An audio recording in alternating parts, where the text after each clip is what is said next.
पढ़ लिया जब किसी ने कुछ लिखा कुरान का, पढ़ लिया जब किसी ने कुछ लिखा कुरान का, गिर पड़ा तहत-उस-सरा में काफिला शैतान का।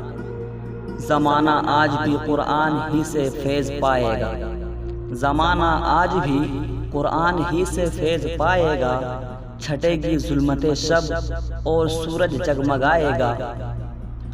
पढ़े जाओ कुरान पाक एक मखसूस लहजे में, पढ़े जाओ कुरान पाक एक मखसूस लहजे में, सफाई होती जाए कल्ब की हर एक लम्हे में। सब किताबों से भला कुरान है, ये हमारा दीन है ईमान है। सब किताबों से भला कुरान है, ये हमारा दीन है ईमान है तिलावत उसकी बरकत का सबब, है तिलावत उसकी बरकत का सबब। सुन के जानो दिल मेरा कुर्बान है। वही है खैर उम्मत जो इसे पढ़ते पढ़ाते हैं, वही है खैर उम्मत जो इसे पढ़ते पढ़ाते हैं। तिलावत ही पे कुरान की हजारों अज्र पाते हैं।